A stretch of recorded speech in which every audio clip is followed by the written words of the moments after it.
ನೋಡ, ನಿಜ ಹೇಳ್ಬೇಕಂದ್ರ ನಮ್ಮಪ್ಪನ ನಾನು ಒಬ್ಬನೇ ಮಗ, ಸಿಕ್ಕಾಪಟ್ಟಿ ಶ್ರೀಮಂತ, ಸಿಕ್ಕಾಪಟ್ಟಿ ಗಳಿಸಿಟ್ಟ.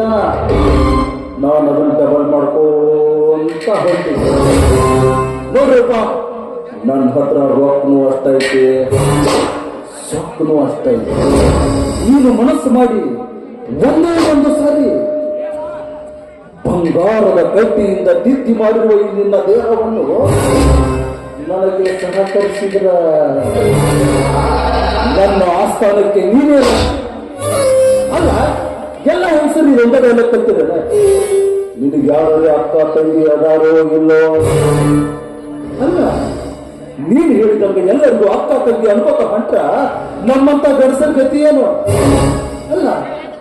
ನಾವು ಗಡಸರೆಲ್ಲ ಏನು ಸನ್ಯಾಸಿ ಆಗೋಣ.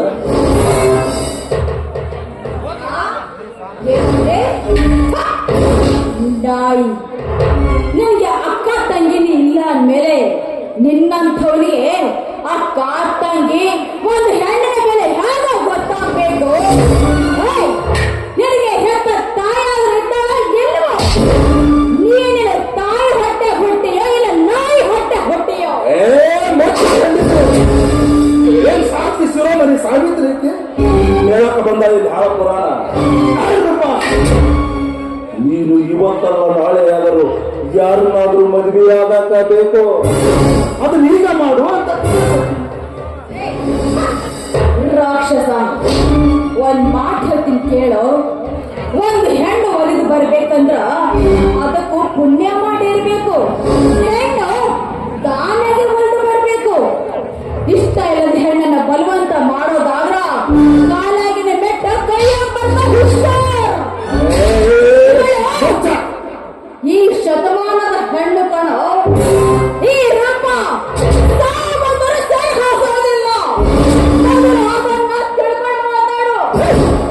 ಕಂಡಿದ್ದೀನಿ ನೋಡೋ. ನಾನ್ ಚಿಟ್ಕೆ ಚಿಟ್ಕೆ ಚಿಟ್ಕೆ ಚಿಟ್ಕೆ ಚಿಟ್ಕೆ ಸಾಕು. ಸಾವಿರ ಹುಡುಗಿಯರು ಬಂದ ಪಾಳೆ ಕಚ್ಚಿ ನಿಲ್ತಾರ. ಅಂತದ್ರಲ್ಲಿ ನೀನೇನ್ ಮಹಾ? ನೋಡ್ರಪ್ಪ, ನಿನ್ನ ಹಾಳಪುರ ನನಗೆ ಬೇಕಾಗಿಲ್ಲ.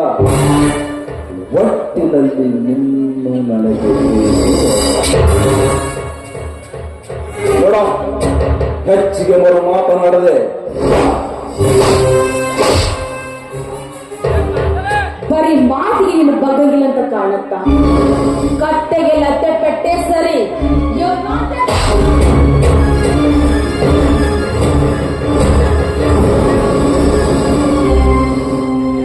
ಏನೋ ನನಗೆ ನನ್ನ ಕೆನ್ನೆಗೆ ಬಾರಿಸ್ತೀಯ. सुंदर का हाथ में मिलकर लकड़ी सत्यानाश, गौनी का हाथ में मिलकर पत्थर सत्यानाश, टेलर का हाथ में मिलकर कपड़ी सत्यानाश, इस रघुवीर का हाथ में मिलकर तेरे नीचे से ऊपर तक पूरी तरफ से सत्यानाश. ನಿನ್ನ ಬಿಟ್ಟರೆ ನಮ್ಮ ಗಣಸರ ಜಾತಿಗೆ ಅವಮಾನ. ಬಾ ಬಾ ಬಾ ಬಾ ಬಾ.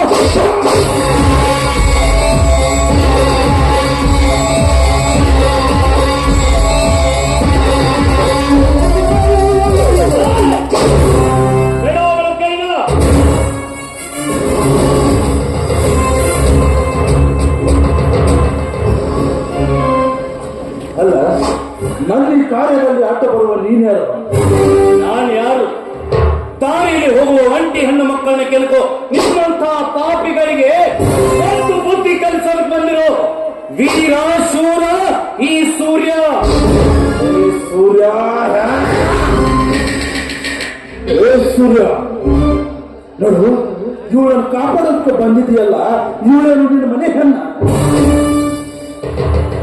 ಅಂದ್ರೇನು ನಿನ್ನ ಮಾತಿನ ಅರ್ಥ? ನಮ್ಮ ಮನೆ ಹೆಣ್ಣು ಮಕ್ಕಳಿಗೆ ತೊಂದರೆ ಆದ್ರೆ ಅಷ್ಟೇ ನಾವು ಕಾಪಾಡಬೇಕು. ಬೇರೆ ಮನೆ ಹೆಣ್ಣು ಮಕ್ಕಳಿಗೆ ಏನಾದ್ರೂ ತೊಂದರೆ ಆದ್ರೆ ನೋಡಿಕೊಂಡು ಸುಮ್ಮನೆ ಹೋಗು ಅಂತ ಹೇಳ್ತಾ ಇದೀಯಾ? ನಾಚಿಕೆ ಆಗೋದಿಲ್ವೇ ಇಂಥ ಮಾತು ಹೇಳೋದಕ್ಕೆ? ಕಂಡು ಹೆಣ್ಣು ಮಕ್ಕಳನ್ನ ಕೆಟ್ಟ ದೃಷ್ಟಿಯಿಂದ ನೋಡುವ ನಿನ್ನಂಥ ಭಂಡ ಗಂಡಸರಿರುವುದರಲ್ಲಿ ನಮ್ಮ ಸಮಾಜ ಹದಿಗೆಟ್ಟು ಹೋಗ್ತಾ ಇದೆ.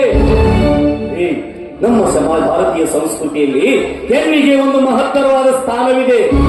ಅವಳಿಗೆ ಅವಳದ್ದೇ ಆದ ಒಂದು ಬೆಲೆ ಇದೆ. ಯಾವ ಯಾವಾಗಲೂ ಹೆಣ್ಣಿಗೆ ಮರ್ಯಾದೆ ಕೊಡೋದನ್ನು ಕಲ್ತ್ಕೊಳ್ಳಿ ಮೊದಲು. ಏ ಸೂರ್ಯ, ಇವಳನ್ನು ಕಾಪಾಡೋದಕ್ಕೆ ಬಂದಿದ್ದೀಯಲ್ಲ, ಇವಳೇನು ನಿನಗೆ ಅಕ್ಕನೋ ಅಥವಾ ತಂಗಿನೋ? ನೋಡೋ, ಇನ್ನೂ ನನ್ನ ಬಗ್ಗೆ ನಿನಗೆ ಚೆನ್ನಾಗಿ ಗೊತ್ತಿಲ್ಲ. ಮರ್ಯಾದೆ ಇಲ್ಲಿಂದ ಹೊರಟು ಹೋಗೋ. ಅಂದ್ರೆ ನನ್ ಏನು ಅಂತ ತಿಳ್ಕೊಂಡಿದ್ದೀಯ ನೀವು? ನಮ್ಮ ಮನೆ ಹೆಣ್ಣು ಮಕ್ಕಳಿಗೆ ಏನಾದ್ರೂ ಆದ್ರೆ ಸಾಬೇಡ, ಬೇರೆ ಮನೆ ಹೆಣ್ಣು ಮಕ್ಕಳು ಹಾಳಾದ್ರೆ ನನಗೇನು ಅಂತ ಸುಮ್ಮನೆ ನೋಡಿಕೊಂಡು ಹೋಗೋ ಜಾತಿಗೆ ಸೇರಿದವನು ಅಂತ ತಿಳ್ಕೊಂಡಿದ್ದೀಯ? ಹೆಣ್ಣಿಗೆ ಬೆಲೆ ಕೊಡ್ತಾ ಬಾಳಿ ಬದುಕಿದವನು ನಾನು, ಒಳ್ಳೆ ಸಂಸ್ಕೃತಿಯಲ್ಲಿ ಬೆಳೆದವನು, ನಿನ್ನ ಹಾಗೆ ಅಡ್ಡ ದಾರಿಯಲ್ಲಿ ಬೆಳೆದು ಬಂದವನಲ್ಲ. ಅಲ್ಲ, ಇವಳು ಏನೋ ನಿನಗೆ ಸಂಬಂಧ ಅಂತ ಕೇಳ್ತಾ ಇದೆಯಲ್ಲ, ಮನೆಯಲ್ಲಿ ನಿನಗೆ ಅಕ್ಕ ತಂಗಿ ಯಾರು ಇಲ್ವಾ? ಇದ್ದಾರೆ ತಾನೆ? ಒಂದು ವೇಳೆ ಮನೆಯಲ್ಲಿ ನಿನಗೆ ಯಾವ ರೀತಿ ಅಕ್ಕ ತಂಗಿ ಇದ್ದಾರೋ ಅದೇ ರೀತಿ ಇವಳು ಕೂಡ ಬೇರೆ ಯಾರಿಗೋ ಅಕ್ಕ ತಂಗಿ ತಾಯಿ ಆಗಿರ್ಬಹುದಲ್ಲ. ಅದನ್ಯಾಕೋ ನಿಮ್ಮಂಥವ್ರು ಯೋಚನೆ ಮಾಡೋದಿಲ್ಲ. ಮನೆಯಲ್ಲಿ ಅಕ್ಕ ತಂಗಿ ಏನಿದ್ರು ಮನೆಯ ಅಕ್ಕ ತಂಗಿಯರನ್ನು ಬಿಟ್ಟು ಬೇರೆಯವರ ಅಕ್ಕ ತಂಗಿಯರ ಮೇಲೆ ಕಣ್ಣು ಹಾಕ್ತಿರಲ್ಲ. ನಾಚಿಕೆ ಆಗೋದಿಲ್ವೇ? ಒಂದು ಮಾತು ಹೇಳ್ತೀನಿ, ಚೆನ್ನಾಗಿ ನೆನಪಿಟ್ಕೋ. ನೀನು ಬೇರೆ ಹೆಣ್ಣು ಮಕ್ಕಳ ಮೇಲೆ ಕೆಟ್ಟ ದೃಷ್ಟಿಯನ್ನು ನೋಡಿದ್ರೆ ನಿಮ್ಮ ಮನೆಯಲ್ಲಿರೋ ಹೆಣ್ಣು ಮಕ್ಕಳನ್ನ ಕೆಟ್ಟ ದೃಷ್ಟಿಯಿಂದ ನೋಡೋದಕ್ಕೆ ಆ ದೇವರು ಮತ್ತೊಬ್ಬನು ಹುಚ್ಚೇ ಇರ್ತಾನೆ. ನೋಡು, ದಾರಿಯಲ್ಲಿ ಹೋಗ್ಬೇಕಾದ್ರೆ ಒಂಟಿ ಹೆಣ್ಣನ್ನು ಕೆಣಕಿದ್ರೇನೆ ನಾವು ಸುಮ್ಮನೆ ಬಿಡೋದಿಲ್ಲ. ಇನ್ನು ನಮ್ಮ ಮನೆ ಹೆಣ್ಣು ಮಕ್ಕಳನ್ನ ಕೆಣಕಿದ್ರೆ ನಾನು ಸುಮ್ಮನೆ ಬಿಡ್ತೀನ? ಇವಳು ಯಾರು ಅಂತ ಕೇಳಿದಲ್ಲ, ಇವಳು ಯಾರು ಗೊತ್ತೇನೋ? ಇವಳು ನನ್ನ ಜೀವ, ನನ್ನ ಬಾಳ ಸಂಗಾತಿ, ಅಂದ್ರೆ ಮುಂದೆ ನನ್ನ ಹೆಂಡತಿಯಾಗಿ ಬರುವವಳು. ಈಗಲಾದ್ರೂ ಗೊತ್ತಾಯ್ತಲ್ಲ? ಓಹೋ, ಇದು ಹಿಂಗೈತೆ ವಿಷಯ. ಅದಕ್ಕೆ ಹಿಂಗ ಹಾವ ನೋಡಿದ ಮುಗ್ಲಿ ತರ ಕಚ್ಚಾಡಕತ್ತಾರೆ ಇವರು. ನಾನು ಹಿಂಗೇನಾದ್ರೂ ಹೆಚ್ಚ ಕಮ್ಮಿ ಗುದ್ದಾಡಕ್ ಹೋದ್ರ ಎಲ್ಲ ಉಲ್ಟಾ ಆಗುತ್ತ. ಇದನ್ನ ಹಿಂಗ್ ಹೊಡಿಬಾರ್ದ, ಹದ ಬರುವ ಮಠ ಕಾಯ್ಬೇಕ. ಹದ ನೋಡಿ ನನ್ನ ಕೆನ್ನೆಗೆ ಹೊಡೆದಾಳಲ್ಲ ಈಕೆ, ನನ್ನನ್ನು ಎದುರು ಹಾಕೊಂಡು ಅದು ಹೆಂಗ್ ಜೀವನ ಮಾಡ್ತಾಳಂತ ನಾನು ನೋಡಕತ್ತೀನಿ. ಮುಚ್ಚಿ ಹೋದ್ರು ಕಟ್ಟೆಗೆ ಗೊತ್ತಾಗಬಾರ್ದು. ಹಂಗೆ ಹೇಳ್ತೀನಿ, ಈ ರಗದಿರ ಪ್ಲೇಟ್ ಚೇಂಜ್. ಸೂರ್ಯ, ಈಕೆ ನಿನ್ನ ಹೇಗೆ ಅಂತ ನನಗೆ ಗೊತ್ತಿರಲಿಲ್ಲ. ಒಂದು ವೇಳೆ ಗೊತ್ತಾಗಿದ್ರು ನಾನು ಈ ರೀತಿ ಮಾಡ್ತಾ ಇರಲಿಲ್ಲ. ಗೊತ್ತು, ನನಗೆಲ್ಲ ಗೊತ್ತು. ನನ್ನ ಜೀವನದಲ್ಲಿ ನಿನ್ನಂತವ್ರನ್ನ ಎಷ್ಟು ಜನರನ್ನು ನೋಡಿಲ್ಲ ನಾನು. ಈಗಿನ ಸಮಾಜದಲ್ಲಿ ನಿಮ್ಮಂತವ್ರು ಇರೋದೇ ಹೀಗೆ. ಬಗ್ಗಿದ್ರೆ ಬಗ್ಗಿಸ್ತೀರಾ, ತಿರುಗಿ ಬಗ್ಗಿಸಿದ್ರೆ ಬಗ್ಗುತ್ತೀರಾ. ಅದಕ್ಕೆ ಹೇಳೋದು, ದುನಿಯಾ ಝುಕ್ತಿ ಹೈ ಮಗರ್ ಝುಕಾನೆ ವಾಲಾ ಚಾಹಿಯೇ. ನೋಡ್ ಸೂರ್ಯ, ಈಗ ನಾನು ಮೂರು ಸರಿ ಹೋಗಿಲ್ಲ, ಆಮೇಲೆ ಬೇಕಾಗಿ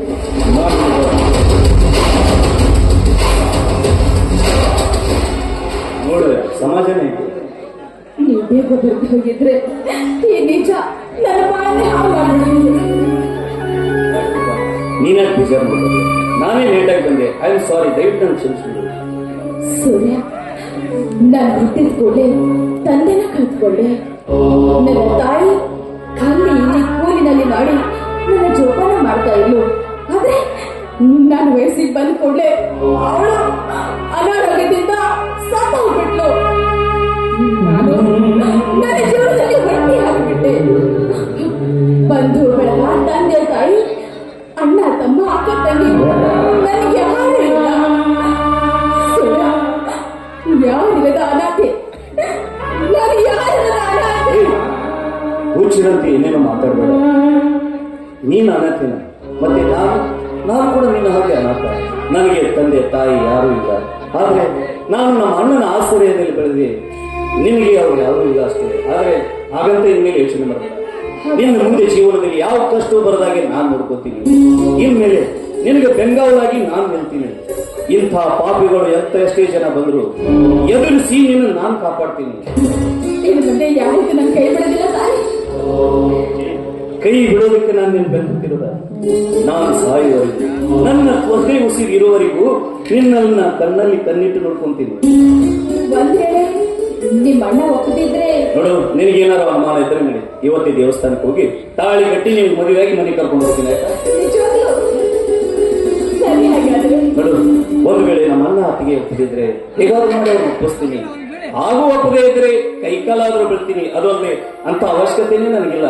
ಯಾಕಂದ್ರೆ ನಮ್ಮ ಅಣ್ಣ ನಮ್ಮ ಅತ್ತಿಗೆ ಎಂಥವ್ರು ಅಂತ ನನಗೆ ಚೆನ್ನಾಗಿ, ನಾನು ಏನೇ ಕೆಲಸ ಮಾಡಿದ್ರು ಒಳ್ಳೆ ಕೆಲಸ ಮಾಡ್ತೀನಿ ಅಂತ ಅವ್ರಿಗೂ ಗೊತ್ತು. ಹೀಗಾಗಿ ನಮ್ಮ ಮನೆಗೆ ಹೋಗ್ತಾ ಇರ್ತಾರೆ. ನೀನೇನು ಯೋಚನೆ ಮಾಡಬೇಡ.